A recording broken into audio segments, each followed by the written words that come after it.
बिस्मिल्लाहिर्रहमानिर्रहीम। मैं हूं प्रोफेसर हकीम इसाक सुल्तान फ्राम लाहौर, पाकिस्तान। आज की वीडियो के अंदर हम हेपेटाइटिस के बारे में बात करेंगे। हेपेटाइटिस दो अल्फाज का मरकब है, हेपार और आइटस। हेपार एक ग्रीक वर्ड है जिसका मतलब जिगर होता है, और आइटस मीन सोजिश, मतलब जिगर की सोजिश या इन्फ्लेमेशन। इन्फ्लेमेशन क्या होता है, पहले मैं आपको इसके बारे में बता दूं कि इन्फ्लेमेशन दरअसल हमारे जिस्म के इम्यून सिस्टम का एक मदाफ़िआना रद्द-ए-अमल होता है जो किसी भी ख़राश कुनिंदा के ख़िलाफ़ वो सर अंजाम देता है। हेपेटाइटिस की बहुत सारी अक़साम हैं, लेकिन उनमें सबसे ज़्यादा जो पाई जाती हैं वो hepatitis A, hepatitis B, hepatitis C, hepatitis D और हेपेटाइटिस ई है।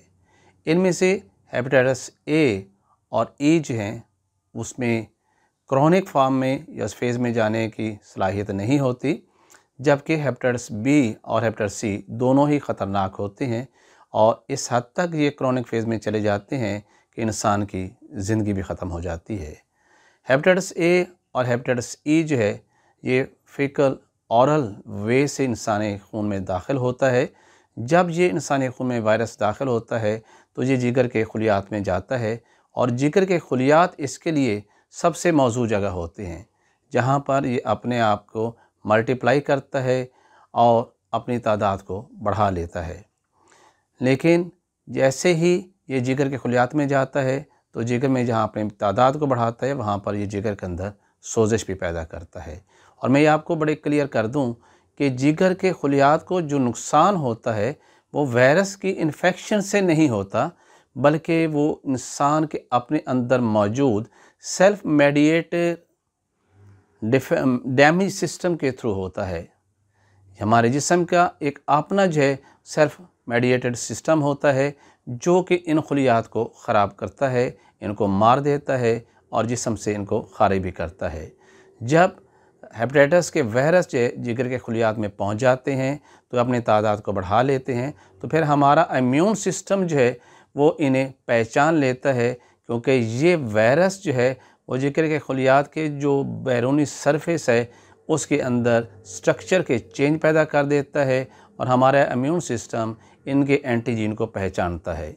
फिर हमारा self mediated immune damage system जो है वो इन जिगर के खुलियात को ख़राब करता है, तबाह करता है, बर्बाद कर देता है, और हत्ता कि ये वायरस जो है वो जिस्म से ख़त्म भी हो जाता है। जहाँ तक बात यह है कि हेपेटाइटिस ए और ई की, ये बिल्कुल एक्यूट फेज़ में होते हैं, ये ज़्यादा नुकसान नहीं देते। हाँ, अलबत्ता मैं ये बता दूं कि बच्चों के अंदर हेपेटाइटिस ए और ई की जो अलामात होती हैं वो बहुत ही कम पाई जाती हैं। उसकी वजह ये होती है कि बच्चों के अंदर सेल्फ मेडिएटेड इम्यून डिफेंस अभी पूरी तौर पर डेवलप नहीं होता। इसलिए जब ये हेपेटाइटिस ए और ई के वायरस के जो है वो हमारे जिगर के खुलियात में जाते हैं तो उस वक़्त ये इनके ख़िलाफ़ ज़्यादा अपना डिफेंसिव जो है वो रिएक्शन नहीं देता, जिसकी वजह से बच्चों के अंदर जो हेपेटाइटिस ए और ई की जो अलामात हैं वो ज़्यादा ज़हर नहीं होती, मतलब उनके अंदर यरकान की अलामात ज़हर नहीं होती। लेकिन बड़ों के अंदर चूँकि उनका सेल्फ मेडिएटेड डैमेज सिस्टम जो है वो पूरी तरह डेवलप हो चुका होता है, इसलिए ये सेल्फ मेडिएटेड डैमेज सिस्टम जो है वो जिगर के खुलियात को बर्बाद कर देता है, उनको वहाँ से ख़त्म करता है। और आपको पता है कि अनकॉन्जुगेटेड बिलीरुबिन को कॉन्जुगेटेड बिलीरुबिन में कन्वर्ट करने का जो तरीक़ेकार है वो सिर्फ़ और सिर्फ जिगर के खुलियात के पास होता है। जब ये खुलियात डैमेज हो जाते हैं तो फिर ये अनकॉन्जुगेटेड बिलीरुबिन जो है ऐसा खून में दाखिल होना शुरू हो जाती है, यानी उसकी मिकदार बढ़ना शुरू हो जाती है और मरीज़ में जो है वो पीले यरकान की अलामात ज़ाहिर होना शुरू हो जाती हैं। यही अनकॉन्जुगेटेड बिलीरुबिन जो है वो पेशाब के रास्ते ख़ारिज होती है तो पेशाब जो है वो पीले रंग का हो जाता है। लेकिन अब देखें हेपेटाइटिस बी और सी के मामले के अंदर ये बिल्कुल मुख्तलिफ हो जाते हैं, ये बिल्कुल उल्ट हो जाते हैं। बच्चों के जिस्म के अंदर या चूँकि आपको पता है उनका सेल्फ मेडिएटेड डिफेंस सिस्टम अभी पूरी तरह डेवलप नहीं होता, इसलिए हेपेटाइटिस बी और सी जो है बच्चों में ज़्यादा ख़तरनाक अलामात पैदा करता है। उसकी वजह ये है कि ये एक तो जाके जिगर के अंदर ये बिल्कुल छुप जाता है। मुनासिब माहौल जब इसे मिलता है तो उस वक्त ये अपनी तादाद को बढ़ा देता है, चाहे ये 6 महीने बाद बढ़ा ले, साल बाद बढ़ा ले, 4 महीने बाद बढ़ा ले, जैसे भी बढ़ाए ये अपनी तादाद को बढ़ा लेता है, जिसके नतीजे के तौर पर जो है जिगर के बहुत सारे खुलियात जो होते हैं उनको ये ख़राब करना शुरू कर देता है। बच्चों के जिगर के अंदर बहुत ज़्यादा ख़राबियाँ पैदा हो जाती हैं। बड़ों के जो जिगर है उसके अंदर भी हमारा ये सेल्फ एम्यूटेड डैमेज सिस्टम जो है वो बहुत अपना रोल अदा करता है। जिगर के खुलियात के अंदर नेक्रोसिस पैदा करता है, फाइब्रोसिस पैदा कर देता है। हाँ, एक चीज़ मैं बता दूं कि जब जिगर के खुलियात के अंदर सोजिश वाक़या होती है तो उस वक्त हेपेटोमेगाली भी हो जाती है। जिगर के सेल जो साइज़ है वो अपने नॉर्मल से बढ़ जाता है। लेकिन जैसे जैसे ये मर्ज़ पुराना होता चला जाता है और जिगर के खुलियात के अंदर जैसे फाइब्रोसिस का अमल पूरा हो जाता है तो जिगर सिकुड़ जाता है, यानी उसका नॉर्मल साइज़ जो 15 सेंटीमीटर होना चाहिए थे उससे कम होकर ये 7, 8 और 10 mm तक भी रह जाता है, जिसके बाद मरीज़ के पेट के अंदर जो है वो पानी पड़ जाता है और इस तरह मरीज़ जो है उस दुनिया से चला भी जाता है। जब ये अपने अलामात शो कर रहा होता है उस वक़्त मरीज़ में बहुत ज़्यादा नकाहत हो जाती है, उसमें खून की कमी होती है, उसके खाने को दिल नहीं करता, उल्टी और मतली हो रही होती है, दिन ब दिन उसका रंग जो है वो काला स्याह होता है, आँखें जो होती हैं वो बहुत ज़्यादा गदली हो जाती हैं और मरीज़ के अक्सर का जो है वो उसे या तो काले रंग के पखाने आते हैं या उससे खून वाली उल्टी आती है। उसकी वजह ये होती है कि जिस वक्त जिगर जो है वो सिकुड़ जाता है उस वक्त मरीज़ की ग़िज़ा की नाली के अंदर, मैदे के अंदर और बड़ियात के अंदर वेरिकोज़ बन जाती हैं और इस तरह जो है जब कभी वो वेरिकोज़ फटती हैं, अगर मैदे के अंदर फट जाएँ तो फिर खून की कै आ जाती है और अगर ये बड़ी आंत के अंदर जब फटती हैं तो फिर मरीज़ को काले रंग के पखाने आते हैं। इसके अलावा अगर इसका बर वक्त इलाज कर दिया जाए तो मरीज़ जो है वो सेहतयाब हो जाता है। इसके लिए जो टेस्ट करवाए जाते हैं, एक तो LFTs करवाए जाते हैं, क्योंकि हमने देखा कि जिस वक़्त जिगर के खुलियात डैमेज होते हैं तो उस वक़्त उसमें से कुछ एंजाइम्स भी रिलीज़ होते हैं जिसमें SGPT और SGOT है उसकी मिकदार बढ़ जाती है। इसको सही मालूम करने के लिए हम इसका PCR करवाते हैं, इसका क्वांटिटेटिव भी करवाते हैं और इसका क्वालिटेटिव भी करवाते हैं और उससे हमें कन्फर्म हो जाता है कि मरीज़ को हेपेटाइटिस सी का वायरस अब कितना पाया जा रहा है। जब हम इसका इलाज करते हैं तो ऐसा ऐसा ये वायरस जो उसकी तादाद कम होती चली जाती है और अल्टीमेट या PCR से ये रिपोर्ट में ये नेगेटिव आ जाता है। एक और बात भी आपको बड़े क्लियर कर दूं कुछ दोस्त ये कहते हैं कि मरीज़ को जो है वो एलाइज़ा जो है वो भी नेगेटिव हो जाता है।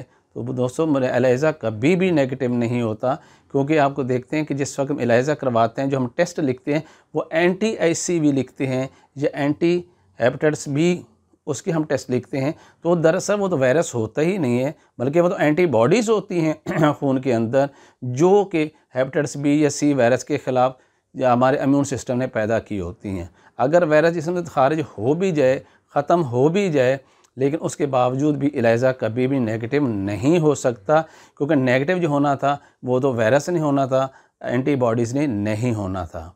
इसके इलाज के लिए जो मेरा सबसे कामयाब तरीन इलाज रहा है अभी तक इस मरीज़ को मैं हमेशा जो है वो हल्दी जो बाज़ार से मिल जाती है, कच्ची सब्ज़ी लेनी है जो सब्ज़ी वाली दुकान से मिल जाती है, आप उसे पाउडर करके रख लीजिएगा। पहले खुश्क करें, फिर उसे पाउडर कर लीजिएगा और उसे तकरीबन 1 ग्राम की मकदार में सुबह शाम ताज़ा पानी के साथ ले लीजिए। इसमें बहुत ज़रूरी होता है कि मरीज़ को बिल्कुल लाइट डाइट पे रखा जाता है, उसके लिए चिकनाइयाँ बिल्कुल बंद कर दी जाती हैं। सिंपल सी ग़िज़ा जिसमें टिंडे, गाजर, मूली, शलजम, घिया वगैरह वो इस्तेमाल करवाया जाता है। इसमें काली मिर्च का इस्तेमाल करें, सुर्ख मिर्च बिल्कुल बंद कर दें। इसके अंदर हल्दी, अदरक, ज़ीरा सफ़ेद, मोटी इलायची, धनिया और बहुत ही कम मिकदार के अंदर जो है वो आपने ऑयल इस्तेमाल करना है। अगर खुदा न खास्ता मरीज़ ऐसी स्टेज पर आपके पास आए कि उसके पेट के अंदर पानी पड़ चुका है, तो फिर आपने नमक भी बिल्कुल बंद कर देते हैं।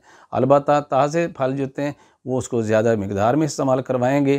तो हेपेटाइटिस बी और सी के पेशेंट जब अपने क्रॉनिक फेज़ में चला गया हो, जब मरीज़ की हालत जो है काफ़ी ख़राब हो रही हो, लेकिन अभी मरीज़ का जो है वो जिगर सिकुड़ा ना हो, तो इसमें रिकवरी के चांसेस 100% होते हैं।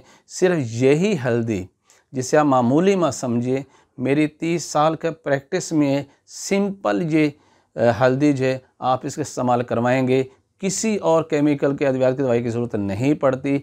अकेली हल्दी जो है इस मर्ज़ का इलाज है। आप 1 ग्राम की मकदार में सुबह और शाम दीजिए, कम अज़ कम 5 से 6 माह मुतवातर दीजिए। हर 4 महीने के बाद मरीज़ का जो है वो पीसीआर टेस्ट करवाते चले जाइएगा। आप देखेंगे कि वायरस जो है वो कम होता चले जाएगा और ऑलमोस्ट 6 महीने के अंदर अंदर ये मर्ज़ बिल्कुल ख़त्म हो जाएगा। क्योंकि ये मर्ज़ बहुत ही ख़तरनाक है और यकीन जाने कि कैंसर से भी ज़्यादा ये ख़तरनाक है। और इस वक्त दुनिया में जितनी अमवात हो रही हैं उनमें इसका रोल बहुत बड़ा है। अगर हम शुरू से ही जैसे पता चल जाए कि ये मर्ज़ जो है लग गया है, और इसके एक शख्स से दूसरे शख्स में जाने के कई तरीके होते हैं। हेपेटाइटिस ए और ई जो है वो सिर्फ़ और सिर्फ जो है फीकल ओरल तरीके से जाता है, मगर यानी पैल्यूटेड फ्रूट्स होते हैं, वेजिटेबल्स होते हैं, पानी होता है, जिसके अंदर ये वायरस जो है वो किसी भी वे से आ गया हो, अगर तंदुरुस्त शख्स उसको पिएगा, उसे खाएगा, तो उसके अंदर भी ये वायरस उसके मैदे में जाएगा, मैदे से उसके खून में जाएगा और खून से फिर इसके जिगर में चला जाएगा। लेकिन हेपेटाइटिस बी और सी जो है उसके फैलने का मुख्तलिफ़ तरीके हैं। ये सबक्यूटेनियस तरीके से जाता है, इंटरवेनस तरीके से जाता है, इंटरमस्कुलर तरीके से जाता है। मतलब ये है कि ये इंजेक्शन के ज़रिए जा सकता है। एक्यूपंक्चर के जो लोग इलाज करवाते हैं, और सुइयों को अगर हर बार नई जो है वो सेट इसका इस्तेमाल करना चाहिए, चाहे आप स्टेरलाइज भी कर लें तब भी ये ख़तरनाक होते हैं। इंजेक्शन लगवाने से भी अगर एक ही नीडल को बार बार यूज़ करवाया जाए तो एक शख्स से दूसरे शख्स को ये वायरस मुंतकिल हो जाता है। इस तरह ब्लड ट्रांसफ्यूजन के अंदर अगर किसी को खून की ज़रूरत पड़ गई है और अगर बी और सी वायरस को चेक ना किया गया हो और वो शख्स किसी से इन्फेक्टेड शख्स का खून हो जिसके खून के अंदर हेपेटाइटिस बी या सी मौजूद था, तो वो तंदुरुस्त शख्स जिसको वो खून जो है वो दिया जा रहा है उसके अंदर भी ये वायरस चला जाता है। ये प्रेग्नेंट ख़वातीन से नौमौलूद बच्चे तक भी जाता है, ये मियाँ से बीवी की तरफ भी जाता है, और यानी ये सेक्सुअल वे से भी ये ट्रांसफ़र होता है। इसलिए लाजमी है हमें अपने पार्टनर का, अगर किसी एक को ये वायरस हो गया है तो दूसरे को लाजमी एहतियात करनी होती है, इससे बचना होता है, इसका मुकम्मल इलाज करना होता है। लेकिन तिब के अंदर इसका बेहतरीन इलाज जो है ये हल्दी है। आप इसे इस्तेमाल कीजिए, इसका कोई साइड इफ़ेक्ट नहीं होता। इससे मरीज़ का HB लेवल बहुत अच्छा होता है, उसके चेहरे पे जो स्याहियाँ पड़ जाती हैं वो ठीक हो जाती हैं, उसकी कमज़ोरी जो है वो ठीक हो जाती है, वायरस ऐसा ऐसा ख़त्म हो जाता है। इस हल्दी का कोई आफ्टर इफ़ेक्ट्स नहीं होते, तो इसको ज़रूर इस्तेमाल कीजिए। इस वीडियो को अपने दोस्तों तक शेयर कीजिए ताकि उन तक भी हमारी मालूमात पहुँचें। अगर किसी को ये मर्ज़ हो चुका है तो वो अपना इलाज कर ले, और अगर किसी को नहीं अल्लाह ने महफूज रखा है तो हमारे बताए हुए इसके बचने के तरीक़ों को सुन ले ताकि वो भी इस मर्ज़ से बच सके। खुदा हाफिज़।